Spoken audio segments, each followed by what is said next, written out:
Hello guys, नमस्कार। मैं हूं Vivek and I welcome you all to my YouTube channel apply your विवेक।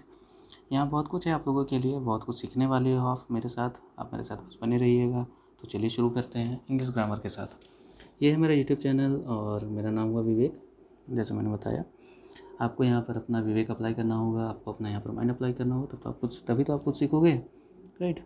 चलिए शुरू करते हैं। तो ये एक इंग्लिश ग्रामर कोर्स है जहाँ पर कोशिश किया मैं करूँगा कि आपके जितने भी ग्रामेटिकल कन्फ्यूजन्स है उसके मैं आंसर दूँ और आप कुछ सीख करके जाओ यहाँ से, ठीक है। तो सबसे पहले हम लोग शुरू करते हैं superfluous sentences, superfluous expressions, superfluous slangs. ये एक्चुअली होता क्या है, कुछ ऐसे एक्सप्रेशंस होते हैं जो जिन्हें हम यूज़ करते हैं, जो आम बोलचाल की भाषा में तो ऐसे तो हमें सही लगते हैं, बट एक्चुअली वो सही होते नहीं हैं। इसे हम चलिए एग्जांपल्स के थ्रू समझेंगे। जैसे यहाँ पर लिखा हुआ है a long period of time. तो यहाँ जो लिखा हुआ है a long period of time, इसमें जो पीरियड है ये भी एक टाइम को ही डिनोट कर रहा है। यहाँ जो टाइम है ये भी टाइम को डिनोट कर रहा है। तो यहाँ पर टाइम का सेंस तो दो बार आ गया। तो कहीं ना कहीं ये जो सेंटेंस है ये फ्लोअस है, ठीक है। तो फ्लोअस का मतलब क्या हुआ, यूजलेस हो जाता है, जो एक्स्ट्रा में यूज़ हो जाता है, ठीक है। तो इसे हमें क्या होगा, रेक्टिफाई करना होगा। यहाँ पर सिंपली हम लोग लॉन्ग पीरियड बोल सकते हैं या सिंपली टाइम का जो भी सेंटेंस यूज़ होगा वो मीनिंग यूज़ होगा और यूज़ कर सकते हैं, ठीक है। स्लैंग्स हो गया। स्लैंग्स होता है क्या है, it is used by specific group of people और फील्ड। फॉर एग्जांपल अगर कोई आईटी फील्ड का बंदा है, ठीक है, तो वो किस तरह के टर्म्स यूज़ करेगा। अगर उसे बताना है कि नहीं इसमें कोई एरर आया है तो उसे बोलेगा देयर इज़ अ बग। तो बग होता क्या है, बग इज़ एन एरर, ठीक है। अगर उसे बग को ठीक करना है, उसे उस एरर को रेक्टिफाई करना है, उसे ठीक करना है, तो क्या बोलेगा, we need to debug it.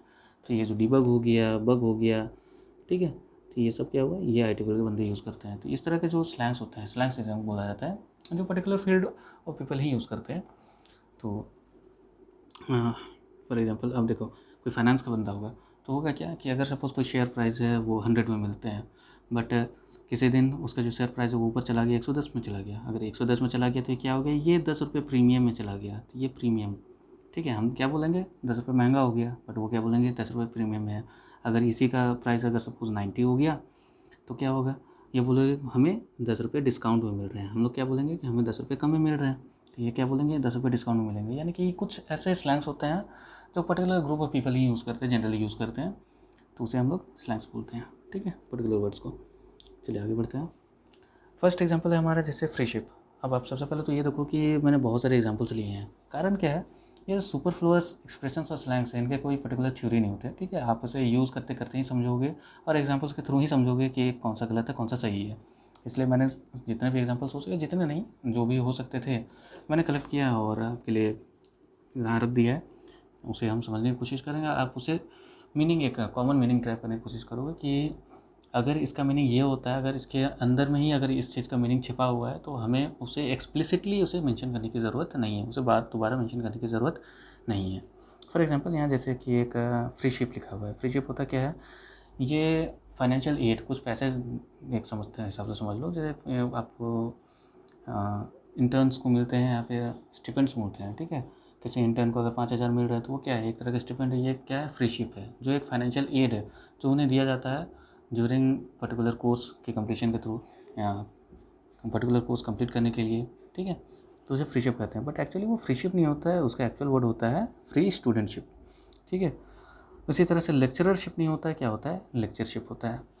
यहाँ देखो लिखा हुआ है cousin brothers and cousin sisters. अब कज़न ब्रदर कज़न सिस्टर, ठीक है, एक मिनट, ये cousin brother and cousin sister. अब ये देखो, आप जैसे आप इसे यूज़ करते हो, कैसे यूज़ करते हो, he is my cousin brother. आप खुद सोचो, अगर आपने उसे ही ऑलरेडी बोल दिया है तो वो तो लड़का ही होगा ना, वो लड़की तो होगी नहीं। तो उस जगह हमें ब्रदर मेंशन क्या ज़रूरी करना ज़रूरी है, ऑफ कोर्स नहीं है ज़रूरी, क्योंकि मैंने उसे ही बोल दिया तो वो लड़का ही होगा, लड़की नहीं होगी। तो ही इज़ माई कज़न, तो इससे पता चल गया कि हाँ वो मेरा चचेरा भाई है, ठीक है। चचेरा या मेरा जो भी ये भाई है।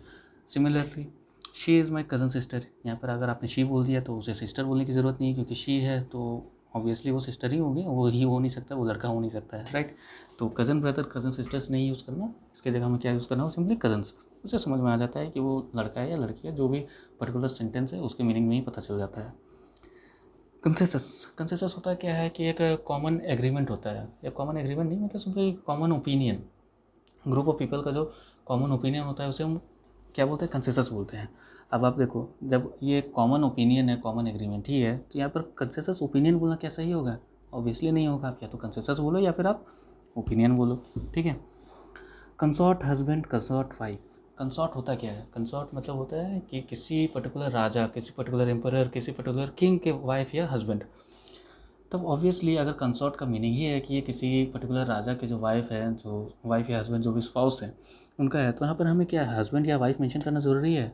ऑब्वियसली नहीं है। तो इसलिए हमें सिर्फ क्या यूज़ करना चाहिए? कंसॉर्ट यूज़ करना चाहिए, ठीक है। Final conclusion. आप खुद सोचो, कंक्लूजन होगा तो क्या होगा? वो तो कंक्लूडिंग पार्ट हुआ ना, तो वो तो फाइनल ही होगा, क्योंकि कंक्लूजन हो चुका है तो उसके आगे तो कुछ होगा नहीं, राइट। तो उस जगह हमें क्या फाइनल यूज़ करना है? नहीं यूज़ करना है। वो क्या हो जाएगा? वो एक सुपरफ्लुअस सेंटेंस हो जाएगा, ठीक है। तो इसलिए आप या तो आप फाइनल बोलो या फिर आप कंक्लूजन बोलो, बात ऐसा है। आप दोनों को साथ में यूज़ मत करना। Funeral services. फ्यूनरल सर्विसेज मतलब क्या हुआ? जो अंतिम संस्कार होते हैं वो क्या है? एक तरह से हम किसी को क्या रिस्पेक्ट पे कर रहे हैं, ठीक है। तो ये एक तरह का सर्विस होता है। तो जब फ्यूनरल का मतलब ही सर्विस होता है, तो क्या फ्यूनरल सर्विस बोलना ज़रूरी है? बिल्कुल नहीं है। हम या तो फ्यूनरल बोल दें या सर्विसेज बोल दें। हालांकि सर्विसेज होगा नहीं, क्योंकि अंतिम संस्कार है तो इनके लिए एक पर्टिकुलर वर्ड जिसे हम फ्यूनरल बोलते हैं। तो यहाँ सर्विसेज नहीं यूज़ करके सिंपली फ्यूनरल यूज़ करेंगे, ठीक है। Kindly requested. आप सोचो कि आप किसी को रिक्वेस्ट करोगे तो क्या करोगे? डांट के करोगे? ऑब्वियसली नहीं करोगे ना। आप किसी को रिक्वेस्ट कर रहे हो तो आप काइंडली ही करोगे कि आप प्लीज़ ऐसा काम कर दो, आप प्लीज़ वैसा काम कर दो, ठीक है। तो काइंडली रिक्वेस्टेड में काइंडली यहाँ जो होता है ये फ्लॉस है, ये एक्स्ट्रा है, इसलिए हमें ज़रूरत नहीं है, क्योंकि रिक्वेस्टेड जो इसी में इसका मीनिंग जो है, ये रिक्वेस्टेड इसी में इसका जो मीनिंग है काइंडली, ये कन्वे करता है। तो हमें यहाँ पर काइंडली यूज़ नहीं करना है, ठीक है। Supposing if, suppose if. आप खुद सोचो, सपोज बोलो या इफ़ बोलो, दोनों में आप कुछ ना कुछ इमेजिन ही कर रहे हो। तो जब आप दोनों में इमेजिन कर रहे हो तो सपोजिंग इफ़ क्या दो दो बार इमेजिन करोगे? नहीं करोगे ना। तो यहाँ पर क्या होगा? सिंपली आप या तो या सपोज बोलो या फिर इफ़ बोलो, ठीक है। During a period of something, ठीक है। आप ड्यूरिंग बोल रहे हो यानी कि कोई पर्टिकुलर टाइम के बारे में बता रहे हो कि इससे इसके बीच में। तो यहाँ पर आप ड्यूरिंग में भी टाइम बता रहे हो, यहाँ पीरियड में भी टाइम बता रहे हो। ये तो गलत हो गया ना, क्योंकि आप यहाँ पर दो दो बार टाइम का जो सेंस है उसे कन्वे कर रहे हो। तो इसकी जगह आप यहाँ क्या यूज़ करोगे? यहाँ पे ड्यूरिंग, ठीक है। आप सिंपली ड्यूरिंग बोलो, या फिर पीरियड के साथ कोई अगर पर्टिकुलर वर्ड आ जाता है तो आप उसे भी यूज़ कर सकते हो, नो प्रॉब्लम इन दैट। देखो, इंग्लिश में होता क्या है कि इंग्लिश क्या, किसी भी लैंग्वेज में आप एक पर्टिकुलर सेंस जो है आप उसे कन्वे करने के लिए बहुत सारे तरह के सेंटेंसेस आप यूज़ कर सकते हो। उसी तरह से यहाँ पर भी हो रहा है, ठीक है। रिटर्न बैक, तो ऑब्वियसली रिटर्न हो रहा है तो वो बैक ही होगा, फॉरवर्ड तो होगा नहीं। तो यहाँ पर क्या होगा? सिंपली रिटर्न होगा, ठीक है। चलिए आगे बढ़ते हैं। Reimburse back. रीइंबर्स होता क्या है? जैसे कि अगर आपने किसी कंपनी का LIC का सपोज पॉलिसी लिया हुआ है, आपने LIC का हेल्थ इंश्योरेंस लिया हुआ है, और इन केस अगर आपको उसकी ज़रूरत पड़ गई, आपके पॉकेट से पैसा खर्चे हो गए, क्योंकि जो आप पर्टिकुलर हॉस्पिटल में आप गए इलाज कराने के लिए, वहाँ पर बोला कि नहीं हम इसे नहीं मानते हैं, आपको अपने पैसे से इलाज कराने होंगे, तो आपको इलाज तो करा ही दोगे। तो जब आप इलाज कराओगे तो सपोज़ आपके 70,000 रुपये खर्च हो गए, तो आपको तो वो चीज़ तो क्लेम करने होंगे ना, जो कंपनी है उससे। जैसे आपने हेल्थ इंश्योरेंस लिया है, तो वो जो पैसे को जो आप मांगते हो कि मैंने इतने पैसे खर्च किए, आप मुझे रिटर्न करो क्योंकि मैंने आपसे हेल्थ इंश्योरेंस लिया था, उसे हम बोलते हैं रीइंबर्स। उसी तरह के जो होते हैं, जब हम पैसे क्लेम करते हैं उसे हम बोलते हैं रीइंबर्स। तो जब आप रीइंबर्स बोल रहे हो तो ऑलरेडी आप किसी से पैसा वापस मांग रहे हो, तो वहाँ पर बैक बोलने का कोई मतलब है नहीं। आप ऐसे भी समझ सकते हो, जहाँ पर भी आपका री लिखा हुआ है, देखो यहाँ जैसे recall, recede, retreat, return, recast, ठीक है, रिकैप्चुलेट। तो जहाँ पर भी इस तरह के वर्ड होते हैं, री का मतलब ही हो जाता है दोबारा, है ना। मतलब कि री का मतलब ही हो जाता है बैक, दोबारा नहीं। क्या हो जाता है? री का मतलब हो जाता है दोबारा भी बोल सकते हो, बैक भी बोल सकते हो, ठीक है, दोबारा हो रहे हो।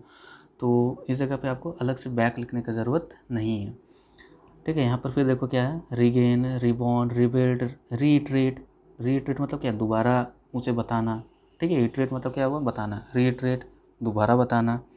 Recast, recall, recede. यहाँ पर देखो अगेन, रिट्रीट अगेन, चाहे रिकास्ट अगेन बोलने की ज़रूरत नहीं है, क्योंकि कास्ट होता है, ठीक है। जब कास्ट सक्सेसफुल नहीं हुआ तो दोबारा कास्ट किया गया, रिकास्ट किया गया। ऑलरेडी यहाँ पर मतलब पता क्या चल रहा है कि दोबारा कास्ट किया गया, अगेन कास्ट किया गया। तो क्या हमें रिकास्ट अगेन बोलने की ज़रूरत है? नहीं, सिंपली रिकास्ट बोल दिया, इसी में अगेन का मीनिंग कन्वे हो गया। यहाँ पर हमें अगेन अलग से मेंशन करने की ज़रूरत नहीं है।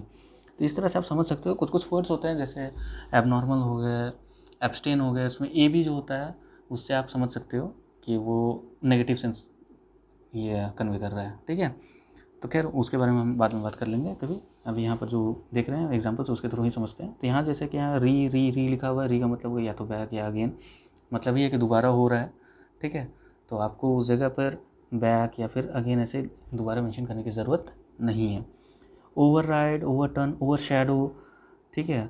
जैसे अब यहाँ पर ये जो ओवरशैडो, इसका एग्जांपल देता हूँ तो वो क्या जाता है, ओवरशैडो ओवर समथिंग, ठीक है। तो अब देखो ओवरशैडो, आप किसी के ऊपर में ओवरशैडो कर रहे हो, ओके, मतलब शैडो किसी के ऊपर परछाई आपके पड़ रही है। तो यहाँ पर तो ऑलरेडी यहाँ ओवर मेंशन है, तो क्या ओवरशैडो ओवर मी कहना ज़रूरी है क्या? सिंपली ओवरशैडो मी, मतलब मेरे ऊपर उसी पर परछाई पड़ रही है, ठीक है। जस्ट फॉर एग्जांपल आप इसी तरह समझो, मतलब क्या कि ओवरशैडो, ओवरराइड, ओवरटर्न, ओवरटॉप, ओवरशूट, इसमें जो ओवर ऑलरेडी मेंशन है, तो इसके बाद हमें ओवर मेंशन करने की ज़रूरत नहीं है, क्योंकि इसके जो मीनिंग है उसी में ओवर ऑलरेडी मेंशनड है, ठीक है। म्यूचुअल फ्रेंड, जनरली हम लोग देखते हैं फेसबुक में म्यूचुअल फ्रेंड लिखा होता है, बट एक्चुअली ये क्या हो सकता है? Common friend. इसका एग्जैक्ट मीनिंग जो होता है वो क्या होता है? कॉमन फ्रेंड होता है। म्यूचुअल इंटरेस्ट का एग्जैक्ट मीनिंग होता है क्या? कॉमन इंटरेस्ट, ठीक है। म्यूचुअल इंटरेस्ट, कॉमन इंटरेस्ट, ठीक है। Mutual dislike for each other, mutual dislike for each other मतलब क्या हुआ कि दो लोगों के बीच में डिसलाइक है, तो ऑब्वियसली अगर दो लोगों के बीच में डिसलाइक है तो म्यूचुअल है, और एक दूसरे के बीच में है तो यहाँ पर ईच अदर कहने की ज़रूरत नहीं है, सिंपली म्यूचुअल डिसलाइक बोल दो, वो काफ़ी है ना।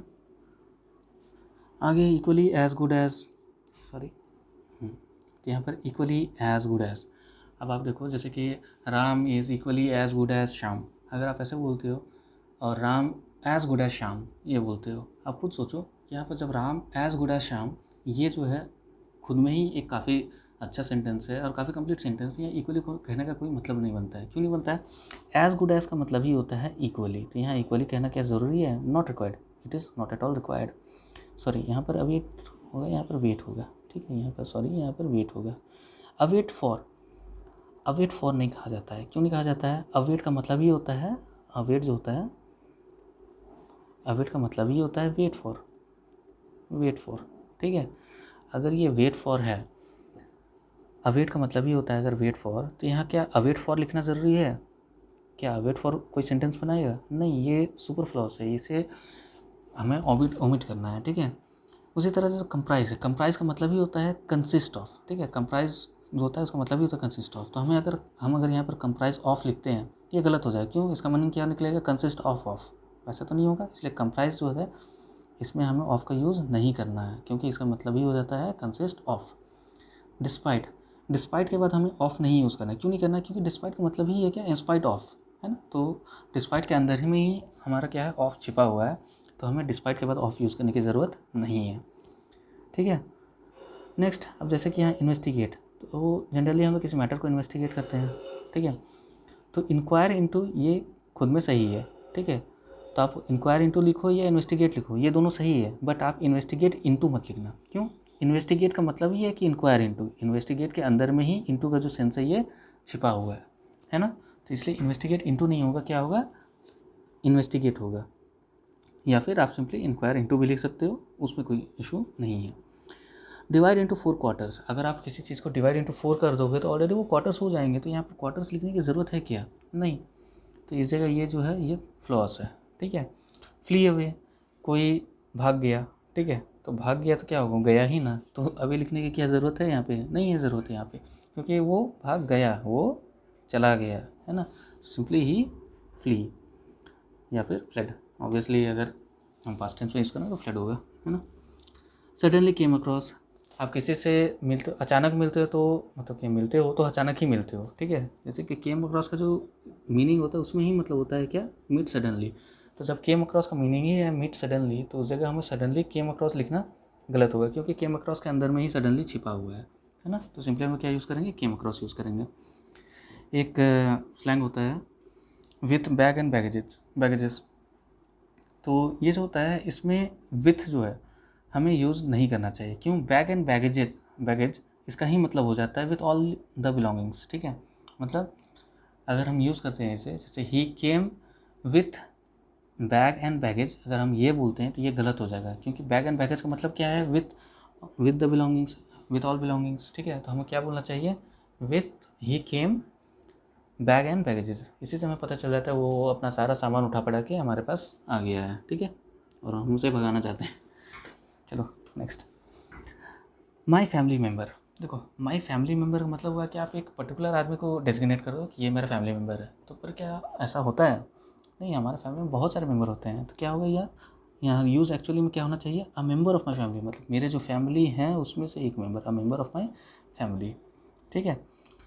उसी तरह से यहाँ पर ऑल माई फैमिली मेम्बर्स, ठीक है, ऑल माई फैमिली मेम्बर्स जो है, इसका जगह जो करेक्ट यूज़ होगा all the members of my family. आप अगर किसी को बोल रहे हो all the members of my family, तो आप क्या होता है, इससे एक सेंस मिलता है कि आप जितने भी मेम्बर्स हैं आप सबको कनेक्ट कर पा रहे हो, सबको आप डायरेक्टली बोल रहे हो कोई चीज़, ठीक है। तो ये जो एक्सप्रेशन होगा ये ज़्यादा अप्रोप्रिएट होता है। ये जो है एन इंग्लिश टीचर, ये मेरा फेवरेट एक्सप्रेशन है क्योंकि इसमें बहुत लोग गड़बड़ाते हैं, मैं खुद गड़बड़ाता था बहुत ज़्यादा।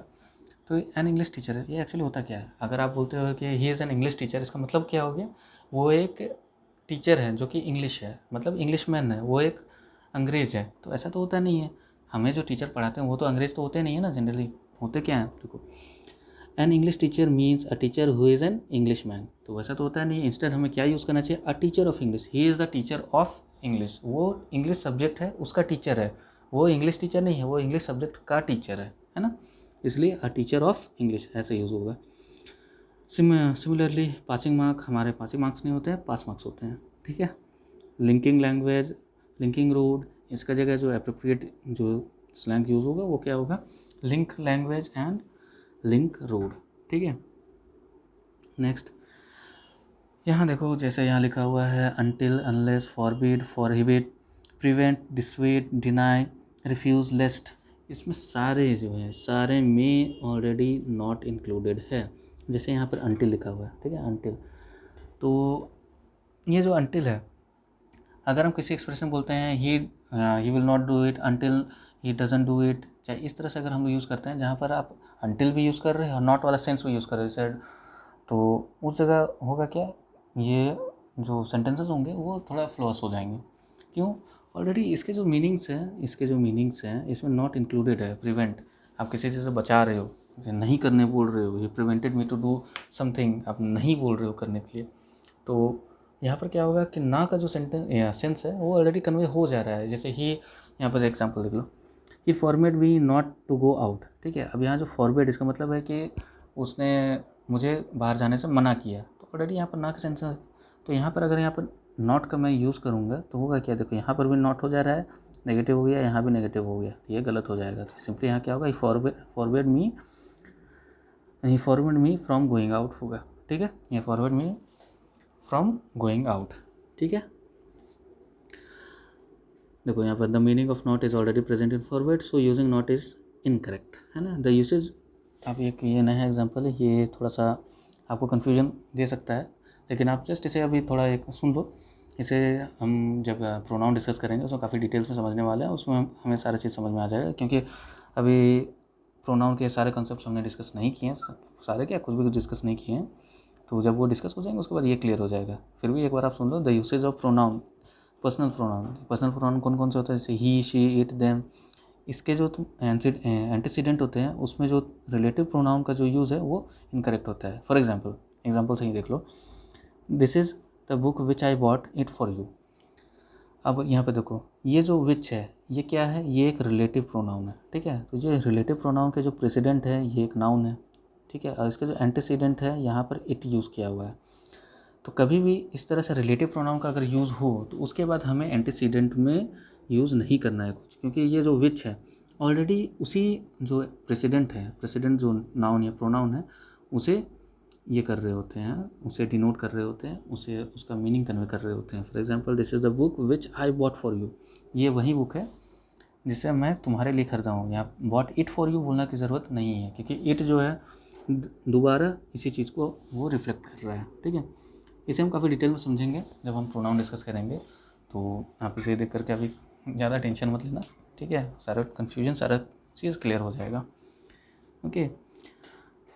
राइट, यहाँ मैंने मेंशन भी कर दिया है कि डिटेल्स जो भी होंगे वो हम लोग देख लेंगे बाद में, ठीक है।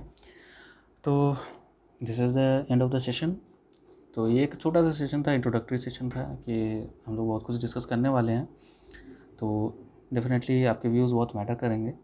तो आपसे रिक्वेस्ट है कि जो भी आपके जो व्यूज़ हैं, कैसा लगा आपको वीडियो, आप ज़रूर बताइए, कमेंट्स करिए, ठीक है। अगर आपको लगता है आपने इसमें कुछ भी सीखा, कुछ भी थोड़ा भी कुछ सीखा है, तो प्लीज़ लाइक ज़रूर कर दीजिएगा। उससे मुझे पता चलेगा कि हाँ, आपने कुछ ज़रूर सीखा है और मैं कुछ आपके लाइफ में कुछ कंट्रीब्यूट कर पाया। और criticism is also welcome, but it should be constructive, ठीक है। क्योंकि ऑब्वियसली बहुत सारे कुछ है अभी सिखाने को, बहुत सारे कुछ है अभी इम्प्रूवमेंट करने के स्कोप्स हैं अभी, तो वो धीरे धीरे हो जाएगा, ठीक है। And I would definitely like to know कि आपको और क्या चाहिए, कैसा लगा वीडियो, ठीक है। तो please cooperate and comment like. And अगर सही में अगर आपको अच्छा लगा तो आप शेयर भी कर सकते हो, ठीक है। चलिए, जय हिंद, जय भारत, थैंक यू।